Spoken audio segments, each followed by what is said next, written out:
You went still. You did not decide to. Your body just stopped, and for a second you forgot what you were doing.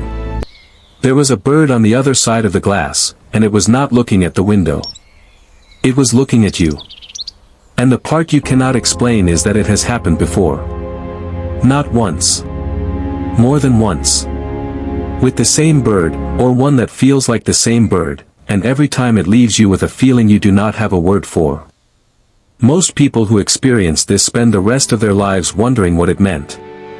They never find out. What follows is the answer they were looking for, and it starts somewhere most people would never think to look. It starts with fear. Or more precisely, the absence of it. Every wild bird alive today carries millions of years of survival coding. The moment something large moves toward it, that coding fires. It calculates distance, speed, threat level. And it runs. Scientists call the threshold where that calculation triggers the flight initiation distance, and it is one of the most consistent behavioral measures in the animal kingdom. It does not vary much within a species. It does not bend for kindness or good intentions. It responds to actual threat assessment based on signals the bird is reading in real time. Your posture. Your breath rate. The microtension in your shoulders. The quality of your stillness. Things you are not consciously broadcasting. Things you cannot fake. When a bird reduces its flight distance around you specifically, not around the yard, not around the feeder, around you, it is not being careless. It has run the calculation and arrived at an unusual conclusion. You are not a threat.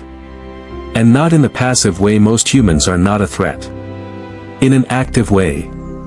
In the way of something that registers as genuinely safe at a physiological level. That is the first sign, and it is the foundation every other sign is built on. But here is what nobody tells you about that stillness.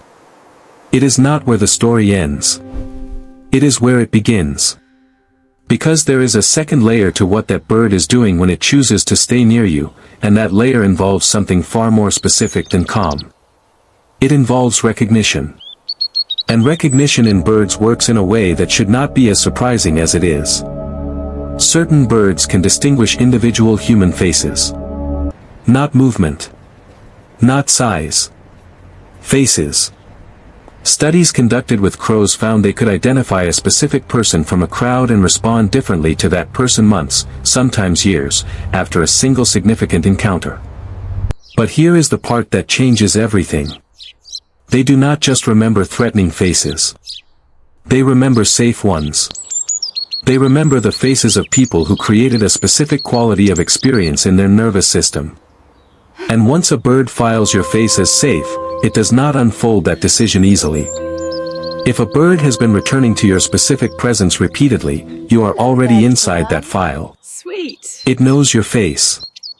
Your movement pattern. Lovely. The particular way you occupy space. And it has decided something about you that most people will never learn from a wild creature in their entire lives. But what it has decided goes deeper than just safety. And this is where the eye contact becomes critical. Birds have lateralized vision. Each eye connects to a different hemisphere of the brain, and those hemispheres process information differently. The right eye connects to the hemisphere associated with social recognition, trust, and positive engagement. The left eye connects to the hemisphere associated with threat detection and fear response. When a bird turns to look at you with its right eye and holds that gaze, it is not startled. It is not assessing danger. It is doing the bird equivalent of looking at someone it knows. Someone it has already decided about. If this has happened to you, and you are watching this because it has, pay close attention to the next part. Because most people who experience the right eye gaze feel it before they understand it. There is a quality to that moment that feels mutual in a way that is hard to rationalize. That feeling is not projection. It is accurate perception. Something real is passing between you and that bird, and the science of what that something is leads directly to why certain people experience all of this and others never do, no matter how many years they spend in the same backyard. People who notice things tend to experience this. Not people who look.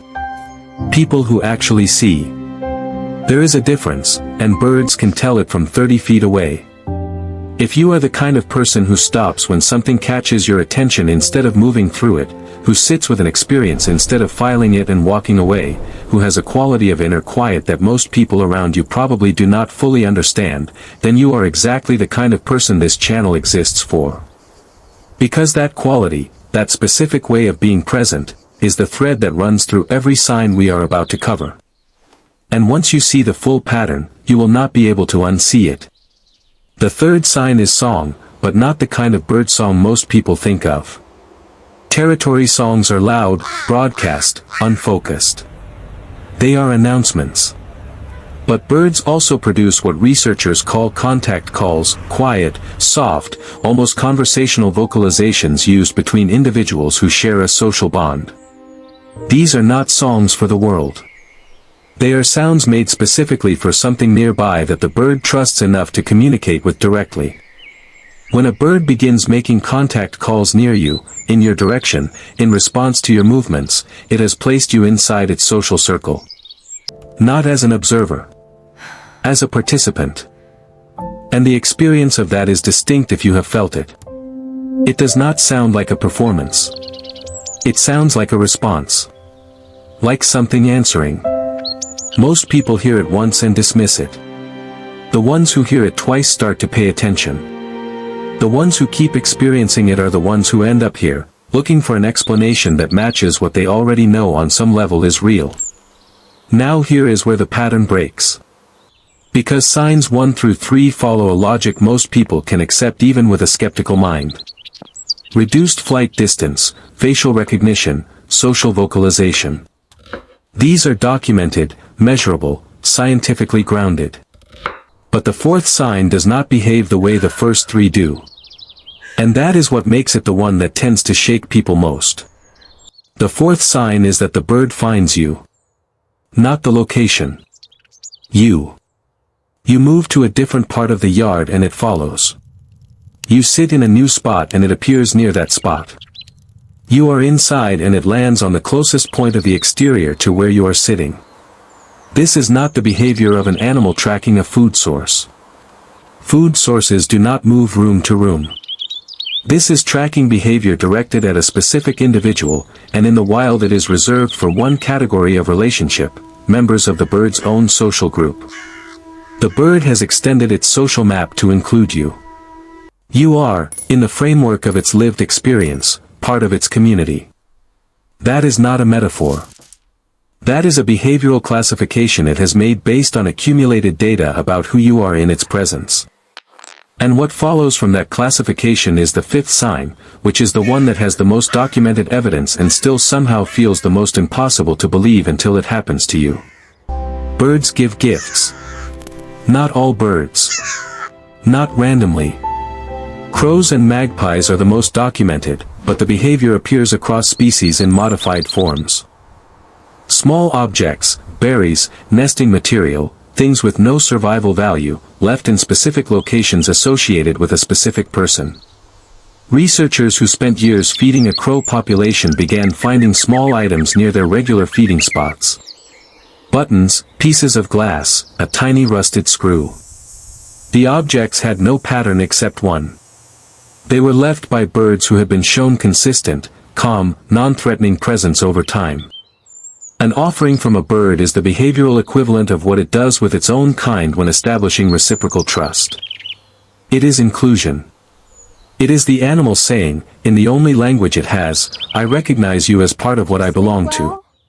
And if you have found something near a place where a bird regularly visits you, something small and out of place that you cannot explain, do not dismiss it. That is the fifth sign, and it is the rarest of all of them. But here is what all 5 signs point toward, and this is the part that most videos on this topic never reach, because it requires going past the surface of behavior into something that is harder to name but far more important. Every culture that lived close to the natural world, without exception, understood birds as messengers. Not messengers in the supernatural sense people tend to assume. Messengers in the sense of mirrors. Birds, because they cannot be deceived by social performance, because they respond only to what is actually present in a person rather than what that person projects, were understood to reflect back the truth of whoever they chose. When a bird chose someone repeatedly, across indigenous traditions from every continent, it was not seen as luck. It was seen as confirmation. The bird was naming something real in that person. What it names is not goodness in the moral sense.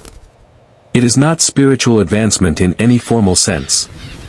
It is presence.